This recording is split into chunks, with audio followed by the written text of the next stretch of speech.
Mesdames et messieurs, bonsoir. Tout le plaisir est pour nous de vous retrouver sur ce numéro de votre émission Tour d'Horizon.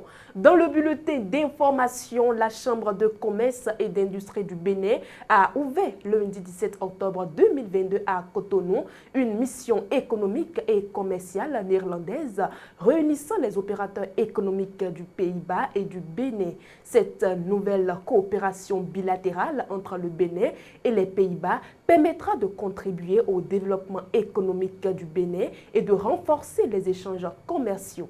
Compte rendu.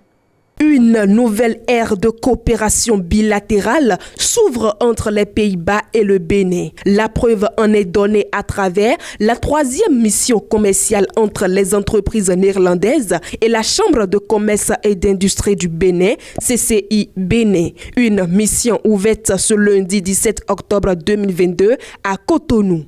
La présente mission commerciale a pour objectif de favoriser les relations d'affaires entre les entreprises néerlandaises participantes et les entreprises béninoises évoluant dans 3 domaines, à savoir l'horticulture, les chaînes de valeurs agricoles et agroalimentaires liées à l'horticulture, les secteurs de soutien à l'horticulture comme le transport, la logistique, l'éthique, etc. La CCI Bénin souhaite inviter les entreprises néerlandaises à choisir le Bénin pour profiter ensemble d'une dynamique de transformation profonde dont le Bénin est l'épicentre depuis 2016. Une opportunité de partage et d'échange que veut saisir les Pays-Bas pour apprendre du Bénin. Ce qu'on aimerait, c'est avoir votre expertise hollandaise, votre savoir-faire hollandaise, par exemple dans l'horticulture. Parce qu'on cherche vraiment à avoir plus de relations de commerce dans l'horticulture. Le Bénin, actuellement, a fait beaucoup de réformes et beaucoup de changements qui permettent d'avoir plus de chances d'investir, plus de sécurité juridique. Il y a vraiment toute une réforme qui est là, qui permet que nous, ambassade, on dit bienvenue. Venez, écoutez et regardez ce qui est possible. Cette nouvelle coopération soutenue par le chef de l'État Patrice Talon est un atout pour le développement économique et agricole. Et pour nous, c'est très important d'avoir l'expertise du Royaume des Pays-Bas qui ont orienté leur agriculture vers une agriculture beaucoup plus raisonnée. Nous voulons également axer notre développement sur des chaînes de valeur qui sont beaucoup plus protecteurs de l'environnement. Le président de la République suit de très près nos travaux. Des instructions ont été données de manière très claire pour que cette visite s'inscrive dans la dynamique de la visite de travail effectuée aux Pays-Bas et que nous puissions mettre en place un dispositif de monitoring pour pouvoir régulièrement rendre compte des résultats, des relations entre les différentes entreprises présentes ici et les entreprises béninoises. L'ouverture de cette mission économique et commerciale néerlandaise au Bénin rassemble 8 entreprises néerlandaises et une 60aine d'entreprises béninoises. Elle a été marquée par un geste symbolique de l'ambassadrice des Pays-Bas près le Bénin. Cette mission démarrée ce lundi prend fin mercredi 19 octobre 2022. Nous faisons à présent un tour à Parakou où les habitants de la ville se plaignent au jour le jour des faits de vol, de cambriolage et de braquage. La question est abordée dans ce reportage réalisé par l'antenne de Guérite TV Monde de Parakou. Action de soustraire frauduleusement un bien à une personne, le vol prend aujourd'hui une ampleur inquiétante dans la ville de Parakou. Il ne se passe presque plus de jours où des cas de vol à main armée ou des braquages ne soient enregistrés. Dans la cité des Kobourou, des quartiers sont interdits d'accès du fait du taux élevé d'insécurité. La voie n'est pas bon. Même derrière au chômage social là-bas, si on dit même n'importe jour, la journée, la nuit, même si le client disait on y va là-bas, on ne va plus. À partir du 9h, Après une journée même, il y a beaucoup de quartiers, on ne peut pas rentrer avec le client. Nous-mêmes, ça nous fait peur. À Kouroubourou, il y a un voie qui sort à Guéma. Aussi, c'est comme ça. On ne doit pas à Parakou. Chaque fois, même, on croit sur ça. Mais rien ne s'en passe jusqu'à maintenant. Pas plus tard qu'hier, dans notre école, j'ai un ami qui a perdu sa moto. On est venu voler sa moto. Il a garé ça en bas et les assaillants sont venus prendre sa moto. C'est vraiment catastrophique. Parlant de cause, on peut dire la faim. Parce qu'il y a le chômage. Il y a le fait que les jeunes d'aujourd'hui ne veulent rien faire. La situation sécuritaire est inquiétante ici à Parakou. Il y a des quartiers qui sont interdits d'accès à des heures données. J'ai mon frère qui a été braqué. Il a été dépouillé de tout. Sa moto, emportée. Nous les citoyens vivons dans la peur constante. Face à la situation, un appel est lancé à toutes les autorités compétentes. Le gouvernement va vous faire les prouver, les gens vont trouver le travail pour faire ça. Et les vols vont donner. Il n'y a plus de travail et l'homme veut manger. Obligé, obligatoire. Ça amène les problèmes. C'est la sécurité qui doit travailler. Travailler comment? Ils ont les coins qui restent assis, prendre du tabac, le tramol. Si la sécurité peut interdire ça, vraiment ça va dominer au moins. Il faudrait que l'État renforce la sécurité des citoyens. Et aussi dans les nuits, faire des patrouilles, beaucoup de patrouilles dans les nuits. Parce que la nuit, tu ne peux même pas sortir. 21h, 22h, c'est la peur, quoi, parce qu'on peut te braquer à tout moment. Et quel que soit ce que l'État va faire, il y aura toujours chômage. Je dirais que l'État mette en place une instance de sensibilisation pour pouvoir sensibiliser les jeunes de ces comportements-là, que c'est pas bien. Notre souhait est que l'État dote de moyens la police pour vraiment faire face à l'insécurité dans la ville. Nous voudrions aussi des projets pour mettre des jeunes au travail. Nous voulons aussi l'éclairage de certains quartiers de Parakou.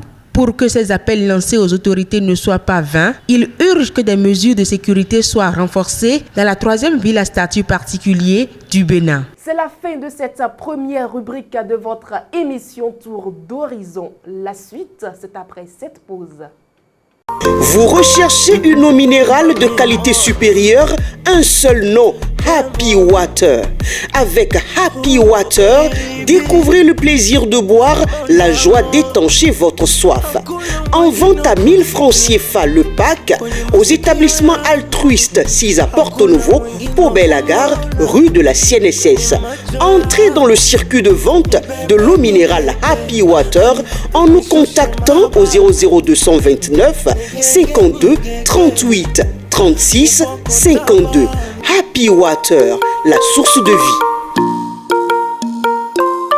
Chers amis internautes, nous laissons à présent la place à Mas Gaspard Adjamossi pour la chronique du jour.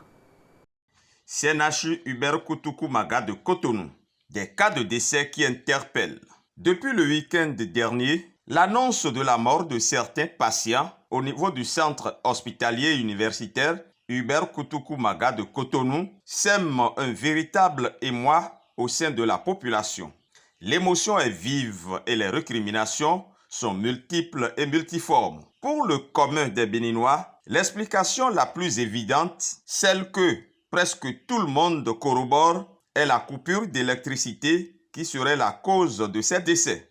Bien que le nombre de victimes varie d'une source à l'autre, on peut aujourd'hui admettre que 4 au moins de nos concitoyens ont perdu la vie lors de cet incident malheureux ou en lien avec cet incident.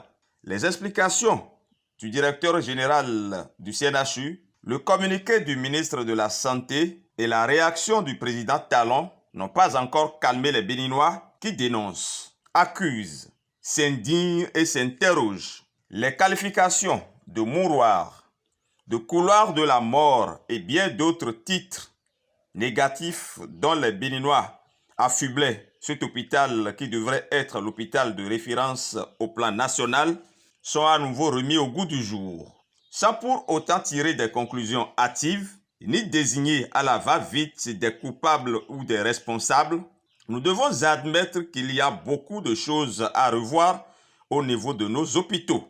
Depuis l'accueil jusqu'à l'autre bout de la chaîne, en passant par les consultations, les prises en charge des malades, l'hospitalisation et j'en passe. Un hôpital ne peut pas être considéré comme un mouroir ou un couloir de la mort. Les responsabilités seront certainement situées, mais cela ne ramènerait pas à la vie ceux qui sont déjà morts et le préjudice subi par les parents et proches des victimes ne pourra jamais être réparé malheureusement. Comment comprendre qu'un si grand hôpital ne dispose pas de relais automatique ou n'est pas en mesure de suppléer assez promptement une coupure de l'énergie électrique?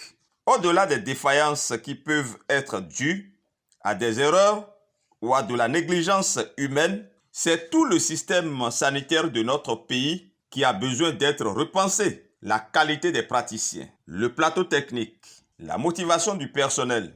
Bref, il y a à redire presque à tous les niveaux du système. D'ailleurs, les plus nantis ou ceux qui le peuvent en sont si conscients qu'ils préfèrent se faire soigner hors du pays. Ces morts doivent interpeller la conscience de tous. Que sont devenus nos hôpitaux? Que signifie encore de nos jours le serment d'Hippocrate pour ceux qui nous soignent? Quelle valeur a la santé et le bien-être des Béninois pour ceux qui nous gouvernent? Pour que ces morts ne soient pas des morts inutiles et avant que la grande émotion ne retombe et qu'on continue dans nos travers, il faut dès à présent des mesures fortes pour marquer les esprits et prouver surtout aux Béninois que leur santé n'est pas le cadet des soucis. Merci à vous, Mas Gaspard Adjamossi. Mesdames et messieurs, c'est le moment pour nous de recevoir Charles Alban Daoui dans le forum de discussion de ce lundi 17 octobre 2022. Charles Alban Daoui, bonsoir. Bonsoir, Latifat. C'est toujours un plaisir pour nous de vous recevoir sur ce plateau. Plaisir partagé. À quelques mois des législatives 2023, les partis politiques investissent à la scène publique à travers plusieurs activités. Mais apparemment, il y a un qu'on ne voit pas.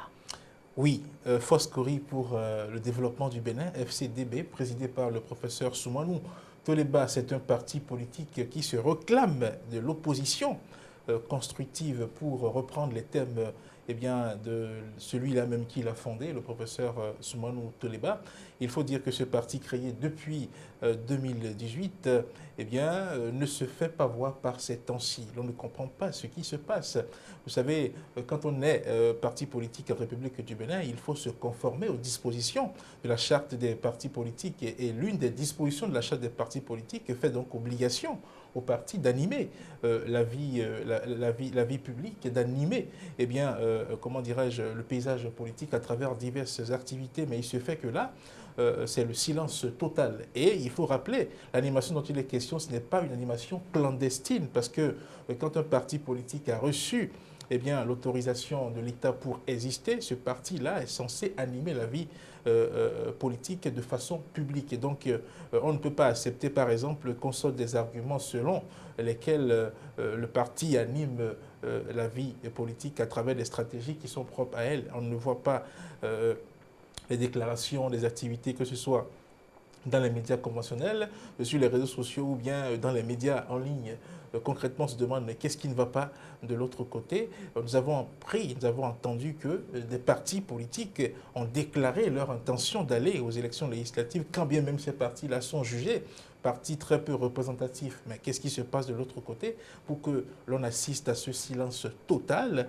Est-ce que le parti continue même d'exister? On se pose des questions, si ce n'est pas que récemment, on a vu le président invité à l'activité, notamment à la cérémonie de fusion entre l'UP et le PRD, où il a été accordé un temps de parole au président de ce parti-là. On dirait que ce parti est en train de disparaître. Et à cette allure, le parti ne risque-t-il pas de disparaître? Oui, c'est ce que je viens de dire, parce que vous savez, en dehors de ce que le parti a comme obligation de l'animation de la vie politique, le parti a également l'obligation, selon toujours la charte des partis politiques, de prendre part aux élections législatives, aux élections communales, aux élections locales. Et là, c'est l'article 27 de la charte des partis politiques qui fait obligation à tout parti politique créé en République du Bénin de participer aux élections législatives, aux élections communales et locales. Et là, il y a une exigence. Il est dit que le parti qui ne participe pas à 2 élections législatives consécutives perd totalement, perd tout de suite et de facto eh bien, son statut juridique. Et quand on prend un parti comme FCDB, Foscori pour le développement du Bénin, parti créé en 2018, le parti n'a pas pu participer aux élections législatives de 2019 et les élections qui sont consécutives à 2019, ce sont les prochaines élections de 2023. Et donc, s'il s'avère que le parti ne participait pas aux élections prochaines, c'est que le parti perd tout de suite et de facto son statut juridique. Il n'y a pas autre formalité à remplir autour. Donc, à cette allure-là, vu que l'on ne sent pas ce parti, l'on ne le voit pas prendre position, parce que, vous savez, il est même demandé aux partis qu'ils peuvent prendre position, qu'ils peuvent donner leur avis sur les sujets d'intérêt national, international ou local. Récemment, où il y a eu les faits au CNHU où 4 personnes sont décédées suite à un incident à la salle de réanimation, plusieurs partis politiques ont pris la parole. Mais encore là, sur des sujets d'intérêt public comme ça, vous voyez, le parti n'est même pas intervenu. Donc, si le parti disparaît comme ça, ne s'affiche pas sur ces questions-là et manque les prochaines élections, c'est qu'on aura fini de parler des Foscori pour le développement du Bénin. Eh bien, merci à vous, Chalal Bandaoui. C'est moi qui vous remercie. Mesdames et messieurs, ainsi prend fin le forum de discussion de ce jour. Sans transition, voici votre rubrique. Quand les temps sont durs, que faites-vous? Bon, Dieu est là, parce que ça reste un peu de temps et Dieu fera. Mais avant que Dieu le fasse, vous allez faire quoi? Je n'ai pas le choix. Qu'est-ce que je vais faire maintenant? Je suis venu au service et je n'ai pas trouvé le travail à faire. Bon, qu'est-ce que je vais faire? Je n'ai pas le choix. Je ne veux pas aller voler maintenant. Est-ce que bon, quand même, je ne veux pas aller voler, mais c'est le réserve qu'on touche. Lorsqu'on vient au service, on ne trouve pas. C'est le réserve qu'on touche. Fini les choses bien et en beauté, c'est notre spécialité. Recevez donc chez vous la vidéo du jour. Oh my God.